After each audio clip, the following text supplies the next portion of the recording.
الحمد للہ وکفا والصلاة والسلام علی عباده الذین اصطفى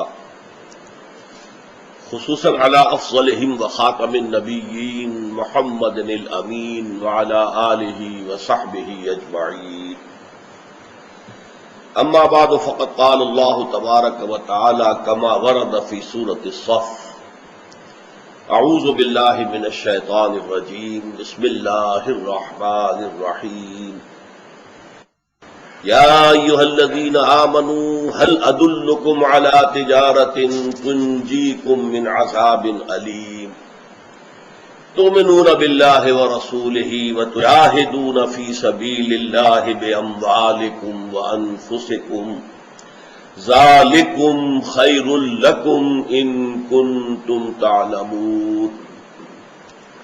یغفر لکم ذنوبکم ویدخلکم جنات تجری من تحتها الانہار ومساکن طیبۃ فی جنات عدن ذالک الفوز العظیم. واخری تحبونها نصر من اللہ وفتح قریب وبشر المؤمنین. صدق اللہ العظیم. رب اشرح لی صدری ویسر لی امری واحلل عقدۃ من لسانی یفقہوا قولی. اللہم ربنا الہمنا رشدنا واعذنا من شرور انفسنا. اللہم ارنا الحق حقا وارزقنا اتباعہ وارنا الباطل باطلا وارزقنا اجتنابہ. اللہم وفقنا ان نجاہد فی سبیلک باموالنا وانفسنا. اللہم ارزقنا شہادتا فی سبیلک. آمین یا رب العالمین. سورہ صف کا جو دوسرا رکوع ہے کل 5 آیات پر مشتمل ہے. آخری آیت طویل ہے، وہ میں نے اس وقت تلاوت نہیں کی ہے. 4 آیات کی تلاوت کی ہے.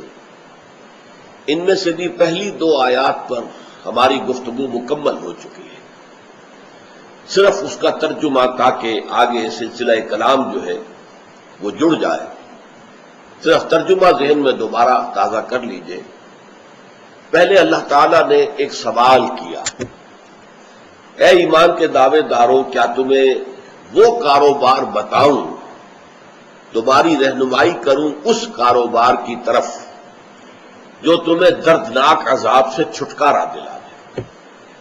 اس کا منطقی نتیجہ کیا ہوا کہ اگر وہ راستہ تم اختیار نہیں کرو گے تو پھر جہنم کے عذاب سے نجات پانا یہ تمہارا اپنا خود ساختہ عقیدہ ہوگا، یہ مذمومہ اور موہومہ خیال ہوگا، بے بنیاد ہوگا. اچھا، وہ تجارت کیا ہے؟ تؤمنون باللہ ورسولہ. ایک تو ایمان اللہ پر، اس کے رسول پر، جیسے کہ ایمان کا حق ہے، یقین والا ایمان. وَتُجَاهِدُونَ فِي سَبِيلِ اللَّهِ بِأَمْوَالِكُمْ وَأَنفُسِكُمْ. اور جہاد کرو اللہ کی راہ میں اپنے اموال کے ساتھ، مال خرچ کرو اور جانیں کھپاؤ، یہاں تک کہ وقت پڑے تو جان پیش کرو. ذَلِكُمْ خَيْرٌ لَكُمْ إِن كُنتُمْ تَعْلَمُونَ. یہی تمہارے لیے بہتر ہے اگر تم واقعتاً علم رکھتے ہو، اگر تمہیں اپنے نفع اور نقصان کا صحیح تصور حاصل ہے. ظاہر بات ہے کہ اگر آخرت کا کوئی تصور نہیں ہے تو پھر نفع دنیا کا نفع ہے، نقصان دنیا کا نقصان ہے. یہاں جنہوں نے جائیدادیں بنا لی یا جنہیں زمین میں اقتدار حاصل ہو گیا وہ کامیاب ہے، اور جو بیچارے ان چیزوں سے محروم رہ گئے وہ ناکام ہیں. لیکن جیسا کہ ہم نے اس پورے منتخب نصاب کا جو نقطۂ آغاز ہے سورۃ العصر، کہ کامیابی جو ہے وہ ان چیزوں سے نہیں ہے، نہ دولت سے ہے، نہ دنیاوی حیثیت سے ہے، نہ اقتدار سے ہے، نہ وجاہت سے ہے، نہ جائیداد سے ہے، کچھ بھی نہیں. کامیابی کے لوازم 4 ہیں: الا الذین آمنوا وعملوا الصالحات وتواصوا بالحق وتواصوا بالصبر. یہ 4 چیزیں پوری ہوں گی تو کامیاب ہوں گے، ورنہ ان الانسان لفی خسر. باقی تمام انسان خسارے سے، گھاٹے سے، ناکامی سے، نامرادی سے 2-4 ہوں. تو اس کا میں پہلے عرض کر چکا ہوں کہ ایک چیز کی نفی ہوتی ہے پھر اس بات ہوتا ہے. تو سورہ مبارکہ کے شروع سے نفی کا انداز چلا آ رہا ہے. یا ایھا الذین آمنوا لم تقولون ما لا تفعلون، کیوں کہتے ہو جو کرتے نہیں؟ اللہ پر ایمان کا دعویٰ، اللہ سے محبت کا دعویٰ، رسول سے عشق کا دعویٰ، لیکن تمہارا عمل جو ہے اس کے مطابق نہیں ہے۔ تم جانتے ہو اللہ کو کن سے محبت ہے؟ ان سے کہ جو اس کی راہ میں جنگ کرتے ہیں ایسی صفیں باندھ کر کے جیسے کہ سیسا پلائی ہوئی دیواریں ہیں جن میں کوئی قوت رکھنا پیدا نہ کر سکے۔ اور جان لو کہ اگر تم یہ نہیں کرو گے، اللہ کی راہ میں جہاد اور قتال کے لیے میدان میں نہیں آؤ گے، تو پھر تمہاری مثال بھی سابقہ یہود کی جو امت تھی اس کی ہوگی، جو انہوں نے حضرت موسیٰ علیہ السلام نے جب کہا تھا کہ اب اللہ کی راہ میں نکلو جنگ کے لیے، تو کوڑا جواب دے دیا تھا۔ وَإِذْ قَالَ مُوسَىٰ لِقَوْمِهِ يَا قَوْمِ لِمَ تُؤْذُونَنِي وَقَدْ تَعْلَمُونَ أَنِّي رَسُولُ اللَّهِ إِلَيْكُمْ فَلَمَّا زَاغُوا أَزَاغَ اللَّهُ قُلُوبَهُم، جب وہ ٹیڑھے ہو گئے اللہ نے ان کے دل بھی ٹیڑھے کر دیے۔ یہی حشر تمہارا ہو جائے گا۔ اور آخری بات کیا آئی کہ اگر تم یہ راستہ اختیار نہیں کرتے تو جہنم کا نوالا بن کر رہو۔ اب اس کے بعد مثبت انداز میں نہیں کرتے تو یہ ہے، کرتے ہو تو کیا ہے؟ اب اس میں پہلی بات آئی یغفر لکم ذنوبکم، اگر تم اس راستے پر چلتے ہو، اللہ کی راہ میں جہاد، جد و جہد، محنت۔ اب اس جہاد کے بارے میں تفصیل سے میں بیان کر چکا ہوں سورہ حجرات کی آیت نمبر 15 کے ضمن میں کہ مومن کون ہے؟ انما المؤمنون الذین آمنوا باللہ ورسولہ ثم لم یرتابوا وجاہدوا باموالہم وانفسہم فی سبیل اللہ۔ تو جہاد کے معنی کیا ہے؟ جہاد کے معنی صرف جنگ نہیں ہے، جہاد اپنے نفس کے خلاف بھی ہے، جہاد معاشرے، بگڑے ہوئے معاشرے کے خلاف بھی ہے، جہاد شیطان کے خلاف بھی ہے، جہاد باطل نظریات کے خلاف بھی ہے، جس کے خلاف زبان سے اور قلم سے جہاد کیا جائے گا، جہاد باطل نظام کے خلاف بھی ہے۔ اس کے لیے ظاہر بات ہے کہ میدان میں آ کر اس نظام کو چیلنج کرنا ہوگا اور اس سے ٹکر لینی ہوگی، جس میں یقیناً جان کا بھی اندیشہ ہے، جان بھی دینی پڑے گی۔ یقاتلون فی سبیل اللہ فیقتلون ویقتلون۔ اب یہ ایک مکمل یوں سمجھیے کہ کیریئر ہے۔ اصل میں جو ہم نے جہاد کو قتال کے معنی میں لے لیا ہے، جہاد کے معنی جنگ، اس سے ان تمام آیات کی جو اصل روح ہے وہ پس پردہ چلی گئی، پردے کے پیچھے چلی گئی۔ جہاد کے معنی جنگ نہیں ہے، ہاں جنگ جہاد کی آخری منزل ہے۔ جہاد تو نفس کے خلاف جہاد سے شروع ہو گیا ہے کہ فجر کا وقت ہو گیا ہے، اذان سن لی ہے، لیکن نفس کہتا ابھی اور سو، آپ نے کروٹ لی، چادر درست کی، سو گئے۔ آپ نے گویا کہ نفس کے آگے ہتھیار ڈال دیے، اور اگر آپ نے نہیں، نفس کی بات نہیں مانی، اٹھ کر کھڑے ہو گئے، گویا کہ آپ نے نفس کے خلاف جہاد کیا۔ تو بندہ مومن کی زندگی کا کوئی لمحہ جو ہے سوائے اس کے جب وہ سویا ہوا ہے، وہ اب انکانشس ہے، اس کی جو ہے کانشس مائنڈ اس کا ورک نہیں کر رہا ہے۔ خواب بھی آ رہے ہیں تو وہ سب کانشس مائنڈ سے ان کا تعلق ہے، کانشس مائنڈ سے نہیں ہے۔ اس وقت کو چھوڑ دیجئے، باقی پوری زندگی میں کوئی ایک لمحہ ایسا نہیں جو جہاد سے خالی ہو۔ ایک سرکاری ملازم ہے اور اسے کوئی شخص رشوت پیش کر رہا ہے کہ میرا یہ کام ذرا کر دیجئے، یہ میں پیش کر رہا ہوں آپ کی خدمت میں، ظاہر بات ہے کہ اندر ایک تصادم شروع ہو جائے گا، نفس کہے گا لے لو، فلاں ضرورت اٹکی ہوئی ہے، فلاں بچے کی فیس ابھی دینی تھی، اس کا انتظام نہیں ہو رہا ہے، فلاں کا یہ معاملہ ہے، لے لو۔ اور دل کہتا ہے نہیں صاحب حرام ہے، حرام ہے، نہیں لے سکتا، کشاکش ہے۔ ایک ایک لمحے پر، قدم قدم پر انسان جو ہے دو راہے پر آتا ہے۔ پھر اس سے آگے بڑھ کر انسان اپنے آپ کو وقف کرتا ہے، دین سیکھوں اور سکھاؤں، دین کی دعوت دوں۔ دعوت کیسے دے گا اگر سیکھے گا نہیں؟ دین کو خود نہیں سمجھتا تو بلائے گا کیسے؟ وہ تو لطیفے والی بات ہے کہ کسی پٹھان نے کسی ہندو کے تلوار سر پر رکھ دی کہ پڑھو کلمہ۔ انہوں نے کہا اچھا خان صاحب پڑھاؤ، کہنے خود قبلہ تو ہم کو بھی نہیں آتا، تو اب کلمہ آپ کو نہیں آتا تو کیا پڑھائیں گے آپ کو؟ اسی طریقے سے اگر آپ قرآن کو جانتے نہیں تو قرآن کی دعوت کیسے دیں گے؟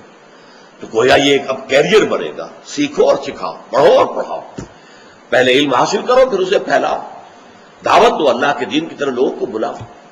اور یہ کہ اگر اللہ کی طرف دعوت دیتے ہوئے اگر ماحول جاندار ہے، اس میں کچھ زندگی ہے، روح باقی ہے، اور آپ کو ماحول سے ریسپانس مل جاتی ہے، آپ کے پاس 1,00,000 2,00,000 آدمی جمع ہو جاتے ہیں جو واقعتاً دل میں یقین بھی رکھتے ہیں، عمل میں ان کے اسلام پر پوری کی پیروی موجود ہے، اب انہیں جمع کرو، منظم کرو، جیسے کہ کوڑے کو بل دے کر جو ہے بنایا جاتا ہے، انہیں آرگنائز کرو اور پھر باطل پر دے مارو. با نشہ درویشی در ساز و دمادم زن تو پختہ شوی خدرا مسلطنت جمزن. تفصیل میں نہیں جا سکتا کہ علامہ اقبال نے اس ایک شعر میں سارے مراحل جو ہے سمو دیے. 12 برس مکے کی زندگی درویشی تھی. دعوت ہے تبلیغ، دعوت تبلیغ میں ظاہر بات ہے آپ کو عاجزی اختیار کرنی پڑتی ہے. داعی جو ہے تحکم کا انداز تو اختیار نہیں کر سکتا، تحکمانہ انداز تو حاکم اختیار کر سکتا ہے. داعی کو تو عاجزی اختیار کرنی پڑتی ہے. اور داعی کو اگر کسی نے اوپر سے جواب دے دیا تمہارا تو دماغ خراب ہو گیا میاں، کہاں تم باتیں کر رہے، سننا پڑے گا اور جھیلنا پڑے گا. وہ جواب نہیں دے سکتا دماغ تمہارا خراب ہے، پھر وہ داعی نہیں ہے، مبلغ نہیں ہے. وہ تو بدھ مت کے بھکشوؤں کی طریقے سے برداشت کرو، جھیلو. حضور سے کہہ دیا گیا مجنون، پاگل، شاعر، ساحر، مسحور، کیا نہیں کہا گیا حضور، اور برداشت کیا. حالانکہ یہ نہیں تھا کہ آپ کو صدمہ نہیں ہوتا تھا. قرآن خود گواہی دے رہا ہے وَلَقَدْ نَعْلَمُ أَنَّكَ يَضِيقُ صَدْرُكَ بِمَا يَقُولُونَ. نبی ہمیں خوب معلوم ہے کہ جو کچھ یہ لوگ کہتے ہیں اس سے آپ کا سینہ بھیجتا ہے، آپ کو رنج ہوتا تھا، غم ہوتا تھا، سینے میں گھٹن محسوس ہوتی تھی. لیکن حکم کیا ہے؟ فَاصْبِرْ عَلَىٰ مَا يَقُولُونَ وَاهْجُرْهُمْ هَجْرًا جَمِيلًا. صبر کیجئے، جھیلیے، برداشت کیجئے، جو کچھ کہہ رہے ہیں برداشت کیجئے. یہی ساری باتیں آپ سے پہلے جتنے اولو العزم رسول تھے انہیں کہی گئی. حضرت نوح کا مذاق اڑاتے تھے، ٹھٹھے مار مار کر ہنستے تھے کہ اس بڈھے کو دیکھو دماغ خراب ہو گیا، یہ خشکی پر جہاز چلائے گا، یہاں کشتی بنا رہا ہے، دیکھو تو صحیح. ہم پہلے ہی نہیں کہتے تھے کہ اس کا دماغ پھر گیا، جو باتیں کرتا ہے بہکی بہکی باتیں کرتا ہے. اب تو ثابت ہو گیا کہ اس کا دماغ خراب، مذاق اڑا رہا ہے. تو معلوم ہوا کہ یہ سارے مراحل جہاد کے ہیں. اور پھر جب کہ طاقت اگر فراہم ہو گئی ہے تو پھر اس طاقت کو ٹکرا دینا. پھر یہ نہیں کہ تو بچا بچا کے نہ رکھ اسے، تیرا آئینہ ہے وہ آئینہ کہ شکست ہو تو عزیز تر ہے نگاہ آئینہ ساز میں. حضرت حمزہ رضی اللہ تعالیٰ عنہ کی وہ لاش جس کے اعضا کٹے ہوئے تھے، اعضا بریدہ لاش، ناک کٹی ہوئی ہے، کان کٹا ہوا ہے اور کلیجہ چبایا گیا ہے پیٹ چاک کر کے. اللہ کی نگاہ میں یہ لاش جو ہے حضرت حمزہ کی وہ بہت پیاری تھی بنسبت ایک سالم حمزہ کے. تو چھپا چھپا کے نہ رکھ اسے، تیرا آئینہ ہے وہ آئینہ کہ شکست نہ ہو تو عزیز تر ہے نگاہ آئینہ ساز میں. اللہ کو زیادہ محبوب ہے. تو اس اعتبار سے ذالکم خیر لکم ان کنتم تعلمون. اب اس میں پہلا کیا نفع ہوگا؟ یغفر لکم ذنوبکم. اس راستے پر چلتے ہوئے کبھی کوئی خطا ہو جائے، بربنائے طبع بشری، کوئی بھول ہو گئی، کوئی چوک ہو گئی، نسیان اور خطا. اسی طریقے سے کبھی جذبات کے غو میں آدمی بہہ گیا، اندھا بہرا ہو گیا، نفس کا ایسا ہجوم ہوا جذبات کا کہ اپنے کنٹرول کھو بیٹھا، یا کسی ایسے ماحول میں چلا گیا ہے اس ماحول کے اندر شرک کا اتنا غلبہ ہے کہ وہ متاثر ہو گیا عارضی طور پر، کوئی غلطی کوئی گناہ سرزد ہو گیا، لیکن چل رہا ہے اس راستے پر، ایمان اور جہاد کے راستے پر. اگر اس راستے پر چل رہا ہے تو جہاں کہیں بھی قدم پھسل جائے گا، انسان گر جائے گا، فوراً کھڑا ہوگا، توبہ کرے گا اور اللہ اس کے گناہ کو معاف کر دے. پہلا تو اجر یہ ہوا تمہاری خطاؤں سے درگزر فرمائے گا. غفر کہتے ہیں ڈھانپ لینے کو، مغفر کہتے تھے خود کو، جو سر پر لوہے کی ٹوپی پہنی جاتی تھی، تلوار کا وار جو ہے سر پر پڑے تو جو ہے مؤثر نہ ہو. آج بھی ہوتی ہے تاکہ گولی جو ہے وہ آئے تو سر جو ہے اس پر نہ لگے. اسی طرح مغفر ڈھانپ لینے والی شے. تو غفر جو ہے اللہ تعالیٰ تمہارے گناہوں کی پردہ پوشی فرمائے گا، ڈھانپ لے گا. آخرت میں قیامت کے دن تمہیں رسوا نہیں کرے گا، تمہیں علی رؤوس الاشہاد جو ہے تمہاری رسوائی سے تمہیں بچا لے گا. یغفر لکم ذنوبکم ویدخلکم جنات تجری من تحتہا الانہار. ایک تو منفی بات ہو گئی، تمہارے گناہ بخش دے گا. مثبت کیا ہے؟ تمہیں ان باغات میں داخل کرے گا جن کے نیچے یعنی جن کے دامن میں ندیاں بہتی ہوں گی. یہ اصل میں جو نیچرل گارڈن ہوتے تھے، ایک تو وہ ہے جو باغ لگائے انسان نے، اس میں تو وہ زمین کو جو ہے وہ لیول کرتا ہے، پھر پلان کرتا ہے یہاں سے اس طرح کے بوٹے لگیں گے، اس خطے میں یہ بوٹے ہوں گے. ایک نیچرل باغ جو ہوتا ہے وہ کیا ہے؟ عام طور پر پہاڑی علاقوں کے اندر کہ وادی کے اندر کوئی نالا ہے یا کوئی چشمہ ہے یا دریا ہے بہ رہا ہے، اور اس سے دونوں طرف جو اونچانے ہیں اس کی جڑوں کے اندر خود بخود پانی جا رہا ہے. تو وہاں پر درخت کھڑے ہوئے ہیں، وہاں پر جو ہے پودے ہیں، پلانٹیشن ہے. تو گویا کہ ان پودوں کے اور درختوں کے دامن میں ندی بہ رہی ہے. تو دامن جو ہے یہ ہے در حقیقت وہ چیز. یہ جو نیچے بہنے کا مطلب یہ نہیں ہے کہ ان باغات کے نیچے سے نہریں بہ رہی ہوں گی، بلکہ یہ کہ ان کے دامن میں ندیاں بہتی ہوں گی. یغفر لکم ذنوبکم نمبر 1، ویدخلکم جنات تجری من تحتہا الانہار. اور نمبر 3، ومساکن طیبۃ فی جنات عدن، اور تمہیں ایسی رہائش گاہیں دے گا کہ جو ریزیڈینشل گارڈنز کے اندر ہوں گی. فی جنات عدن، عدن فلاں مقابل، فی مقابل کذا، کہیں جا کر ڈیرا لگانا، اب سیٹل ہو جانا، بس جانا، یہ اس لفظ کا اصل مفہوم ہے. تو عدن جہاں پہ رہائش گاہیں تمہاری ہوں گی، مساکن طیبۃ فی جنات عدن، ان باغات میں ریزیڈینشل گارڈنز کے اندر بہترین تمہارے لیے رہائش گاہیں اللہ تعالیٰ فرمائے گا. ذالکم خیر لکم ان کنتم تعلمون، یہی تمہارے لیے بہتر ہے. ذالک هو الفوز، ذالک الفوز العظیم، یہی بہت بڑی کامیابی ہے. یہ بہت بامانی ہے جو اب آ رہے ہیں الفاظ. اصل میں اللہ تعالیٰ کے نزدیک کامیابی آخرت کی کامیابی ہے. انسان جو ہے اپنی طبع بشری کی بنا پر دنیا کی کامیابی بھی چاہتا ہے. یعنی یہاں مراد دنیا کی وہ کامیابی نہیں ہے کہ میں صاحب جائیداد بن جاؤں یا میرا کاروبار بہت، وہ تو دنیا دار آدمی کی بات ہوئی نا. دیندار آدمی، صاحب ایمان بھی یہ چاہتا ہے، خواہش ہوتی ہے کہ میں نے محنت کی ہے اللہ کے دین کے لیے، تو میں اس کے ثمرات اپنی نگاہوں سے دیکھوں، اللہ کا دین پھلتا پھولتا مجھے نظر آئے، یہ کھیتی جو ہے دین کی یہ لہلہاتی ہوئی مجھے نظر آئے. ہمارے دین کی جد و جہد وہ ہماری اپنی زندگی کے اندر اپنی کامیابی کی منزل تک پہنچ جائے. یہ انسان کی ایک طبعی خواہش ہے، لیکن اللہ کو اس سے کوئی غرض نہیں ہے. اللہ تعالیٰ تو اگر اسی کو چاہے تو آنے واحد میں کر دے، کفر کا خاتمہ، اسلام کا غلبہ، اس کا ایک حرف کن کافی ہو جائے گا. لیکن نہیں، اصل میں تو وہ تمہارا امتحان لے رہا ہے. امتحان میں کامیاب ہو گئے تو چاہے دنیا میں بظاہر ناکام رہے تو کامیاب ہو اللہ کے ہاں. یہ ہے اصل کامیابی. ذالک الفوز العظیم، اصل کامیابی آخرت کی کامیابی ہے. دنیا کی کامیابی تو یوں سمجھیے نافلۃ لک، مزید ہے، اضافی ہے، بونس ہے. اصل کامیابی وہ نہیں ہے، یہ تو بونس ہے. اگر اللہ تعالیٰ دنیا میں کامیاب کر دے اور واقعتاً وہ جماعت، وہ تحریک جو اقامت دین کی جد و جہد کر رہی ہے وہ اپنی آنکھوں سے اپنے نتائج دیکھ لے تو کیا ہی کہنے، نور علی نور. حضور نے دیکھے اللہ کے فضل و کرم سے، آپ کے ساتھ 10,000 تھے جبکہ آپ مکے میں فاتح کی حیثیت سے داخل ہوئے. انہوں نے جو منظر دیکھا کیا کہنے ہیں. باغ و بہار، جہاں سے 8 سال پہلے نکلے تھے اور اس طرح نکلے تھے کہ جان بچانی مشکل تھی. 3 شب و روز غار ثور میں آپ روپوش رہے تھے، لیکن آج وہاں پر کل 8 برس کا عرصہ کچھ ہوتا ہے؟ کچھ بھی نہیں. اور وہیں پر اب آپ فاتح کی حیثیت سے داخل ہو رہے ہیں. لیکن کیا اس کا مطلب یہ ہے کہ جو اس دوران میں شہید ہو گئے وہ ناکام رہے؟ یہ منظر تو انہوں نے نہیں دیکھا، یا دیکھا ہوگا تو آسمان سے دیکھا ہوگا. اس لیے کہ جو بھی شہید ہوئے ہیں قرآن مجید کہتا ہے سورہ بقرہ اور سورہ آل عمران دونوں میں کہ وہ مردہ نہیں ہے. جو بھی اللہ کی راہ میں قتل ہو جائے اسے مردہ نہ کہو. وَلَا تَقُولُوا لِمَن يُقْتَلُ فِي سَبِيلِ اللَّهِ أَمْوَاتٌ بَلْ أَحْيَاءٌ وَلَٰكِن لَّا تَشْعُرُونَ.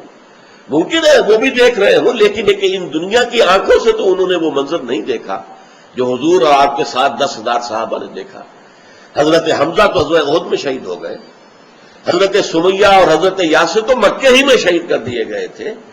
انہوں نے تو مدینے کا دور بھی نہیں دیکھا. مدینے میں حضور کا داخلہ جو ہے وہ بھی شاہانہ انداز کا تھا کہ وہاں آپ کا جو ہے استقبال جو ہے اس کی تیاریاں کئی روز سے ہو رہی تھی، لیکن وہ بھی نہیں دیکھا انہوں نے. وہ تو مکے ہی میں شہید کر دیے گئے. لیکن نہیں، ان میں سے کوئی ناکام نہیں. اس لیے کہ اصل کامیابی آخرت کی کامیابی. یغفر لکم ذنوبکم ویدخلکم جنات تجری من تحتہا الانہار ومساکن طیبۃ فی جنات عدن ذالک الفوز العظیم. اصل بڑی کامیابی یہ ہے. اب اس میں گویا کہ ایک تھوڑے سے ہلکا سا طنزیہ انداز ہے. وَأُخْرَىٰ تُحِبُّونَهَا، اور ایک اور چیز جو تمہیں بہت محبوب ہے. دیکھیے میں نے کہا تھا انسان بر بنائے طبع بشری چاہتا ہے کہ میری مساعی کامیابی سے they may be crowned with success کامیابی سے ہمکنار ہو جائیں، میں اپنی زندگی میں دیکھوں کہ میری محنت کا یہ نتیجہ نکل آیا۔ اخرى تحبونها، تم پسند کرتے ہو اس کو، وہ تمہاری ایک طبعی خواہش ہے، فطری خواہش ہے، چلو ہم وہ بھی پوری کیے دیتے ہیں۔ وَأُخْرَىٰ تُحِبُّونَهَا نَصْرٌ مِّنَ اللَّهِ وَفَتْحٌ قَرِيبٌ، اب اللہ کی طرف سے یہ وعدہ ہے کہ اللہ کی مدد آیا چاہتی ہے اور فتح جو ہے تمہاری قدم بوسی کیا چاہتی ہے۔ یہ جو الفاظ ہیں اس کو نوٹ کر لیجئے، یہ معاملہ ہر وقت نہیں ہوتا، یہ کب ہوتا ہے؟ جب اللہ کے ماننے والے، اللہ پر ایمان رکھنے والے اپنی سعی و جہد، اپنی جافشانی، اپنی سرفروشی، اپنی قربانی سے اپنا یہ حق ثابت کر دیں کہ اب اللہ کی مدد آنی چاہیے۔ ویسے نہیں آتی، مکے کے اندر وہ اللہ کی مدد اس شکل میں نہیں آئی کہ لوگوں کا رجوع ہو گیا ہو حضور کی طرف اور رجوع عام ہو گیا ہو اور مکے ہی میں اسلامی حکومت قائم ہو جائے، نہیں ہوا۔ وہاں سے آپ کو نکلنا پڑا۔ ایک دفعہ آپ نکلے مکے سے طیف کی طرف گئے، وہاں سے بھی ناکام لوٹنا پڑا، پھر مدینے کی طرف اللہ نے کھڑکی کھول دی، راستہ بن گیا، دارالہجرت بن گیا، یثرب جو ہے مدینۃ النبی بن گیا، دارالہجرت بن گیا۔ لیکن یہ اللہ کا فیصلہ ہوتا ہے کب وہ مدد آئے گی۔ اس کے لیے قرآن مجید میں آیا بھی ہے کہ جب اللہ تعالیٰ کی طرف سے آزمائشوں کی انتہا ہو جاتی ہے، وَزُلْزِلُوا حَتَّىٰ يَقُولَ الرَّسُولُ وَالَّذِينَ آمَنُوا مَعَهُ مَتَىٰ نَصْرُ اللَّهِ، جب پوری طریقے سے جھنجھوڑ لیا جاتا ہے، امتحانات ہو جاتے ہیں اور ان امتحانات کے اندر ثابت قدمی کا ثبوت دے دیا جاتا ہے اور پھر پکار اٹھتے ہیں وقت کے رسول اور ان کے ساتھی، اللہ کی مدد کب آئے گی؟ تب اللہ کی مدد آتی ہے۔ اور یہ واقعہ ہوا ہے سیرت النبی میں غزوہ احزاب کے بعد۔ غزوہ احزاب جو ہے وہ گویا کہ وہ کلائمیکس تھا امتحان کا، آزمائش کا۔ 12,000 کا لشکر جو ہے وہ گھیرے ہوئے مدینے کو، اور اس طرح سے محصور ہو گئے غذا بھی نہیں آ سکتی باہر سے، اور فاقے پر فاقے پڑ رہے ہیں، کہیں جا نہیں سکتے۔ چھوٹی سی بستی ہے، چند ہزار نفوس اس کے اندر ہے، اور 12,000 کا لشکر آ گیا، شمال سے آ گیا، جنوب سے آ گیا، مشرق سے آ گیا، تین اطراف سے آ کر انہوں نے گھیر لیا مدینے۔ بالکل ایسے محسوس ہوتا تھا کہ جیسے صحرا میں ایک چراغ روشن ہے اور آندھیاں آ گئی ہیں چاروں طرف سے اس کو بجھانے کے لیے۔ یہ سارا صورتحال جو ہے اتنی بظاہر مایوس کن تھی کہ منافقین کا نفاق جو ہے وہ چھپانے پر قادر نہیں رہے، ان کی زبانوں پر آ گیا۔ ما وعدنا اللہ ورسولہ الا غرورا، ہم سے تو اللہ اور اس کے رسول نے جھوٹے وعدے کیے تھے۔ ہم سے کہا گیا تھا کہ قیصر و کسریٰ کے خزانے تمہارے قدموں میں ہوں گے، ہمارا حال یہ ہو گیا کہ رفع حاجت کے لیے ہم باہر نہیں جا سکتے۔ آپ کو معلوم ہے کہ بیت الخلاء وغیرہ کوئی مکانوں کے اندر تو نہیں ہوتے تھے، انسان اپنی کبھی ضرورتیں پوری کرنے کے لیے، حوائج ضروریات کے لیے باہر جاتے تھے میدانوں کے اندر، لیکن اب وہاں بھی نہیں جا سکتے ہم تو اپنی کبھی ضرورت پوری کرنے کے لیے باہر نہیں نکل سکتے۔ کہاں گئے وہ خزانے قیصر و کسریٰ کے؟ گویا کہ منافقین کا نفاق ان کی زبانوں پر آ گیا، لیکن اہل ایمان کا ایمان جو ہے وہ بھی ثابت ہو گیا، جبکہ انہوں نے کہا ھذا ما وعدنا اللہ ورسولہ وصدق اللہ ورسولہ، یہی تو ہے جس کا وعدہ کیا تھا اللہ نے اور اس کے رسول نے۔ اللہ نے کہہ دیا تھا بالکل آغاز میں سورہ بقرہ میں، وَلَنَبْلُوَنَّكُمْ بِشَيْءٍ مِّنَ الْخَوْفِ وَالْجُوعِ وَنَقْصٍ مِّنَ الْأَمْوَالِ وَالْأَنفُسِ وَالثَّمَرَاتِ وَبَشِّرِ الصَّابِرِينَ، ہم تمہیں آزمائیں گے، سختیوں سے آزمائیں گے، فقر و فاقہ سے آزمائیں گے، جانی اور مالی نقصانات سے آزمائیں گے، اور اگر اس میں صبر پر قائم رہے اور صبر کرو گے تو پھر ان کے لیے بشارت ہوگی۔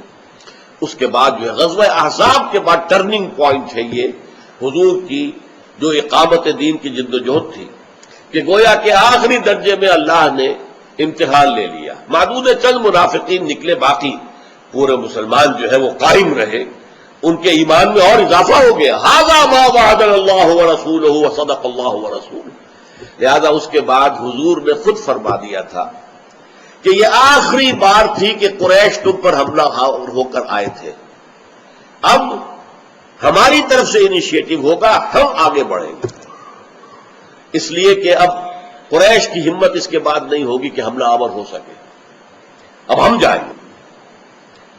لن تغزو قریش بعد عامکم ھذا، اے مسلمانوں اب اس سال کے بعد قریش تم پر حملہ آور نہیں ہو سکتے، ولکنکم، بلکہ تم تغزونہم، تم ان پر حملہ آور۔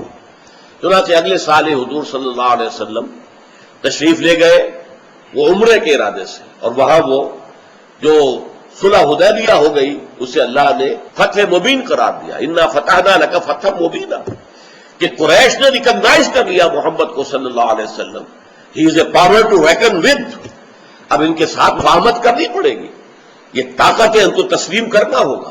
تو صلح حدیبیہ جو ہے اس معنی میں کہ قریش نے تسلیم کر لیا کہ مسلمان اب ایک طاقت ہے کہ ان کے ساتھ مصالحت ضروری ہے، انا فتحنا لک فتحا مبینا، جس کو یہاں کہا گیا ہے کہ ان قریب وہ فتح آیا چاہتی ہے، وَأُخْرَىٰ تُحِبُّونَهَا، اور ایک اور شے جو تمہیں بہت پسند ہے، تم چاہتے ہو کہ جو جلدی سے مل جائے، تو اب وقت آ گیا ہے، اب ہم تم سے وعدہ کریں۔ میں نے یہ اس لیے تفسیر بیان کی، ہر عام نہیں ہوتا۔ آج اگر میں اس کا شکوہ کروں کہ اللہ کی مدد کیوں نہیں آئی، میں نے اپنی پوری زندگی کھپا دی ہے، بہت کم لوگ ہیں جنہوں نے رسپانس شو کی، جو آئے میرے ساتھ، جنہوں نے مل کر میرے ہاتھ میں ہاتھ دیا یا میرے دست و بازو بنے، نہیں، کوئی پرواہ نہیں، یہ فیصلہ اللہ کا ہے۔ ہمارے لیے کامیابی صرف یہ ہے کہ اگر اپنی پوری زندگی اس کام میں کھپا دی تو کامیاب، اللہ خیر سے اللہ۔ اصل کامیابی آخرت کی کامیابی، دنیا کی کامیابی نہیں۔ سینکڑوں نہیں، ہزاروں انبیاء ایسے چلے گئے دنیا سے کہ کسی نے ان کی بات سنی نہیں، تو کیا وہ ناکام ہو گئے؟ حضرت نوح نے اگر 950 برس دعوت دی اور چند انسان نکلے ان پر ایمان لانے والے، 950 برس، تو کیا حضرت نوح ناکام تھے؟ معاذ اللہ، وہ ناکام نہیں تھے، وہ لگے ہوئے ڈٹے رہے اسی کام کے اندر۔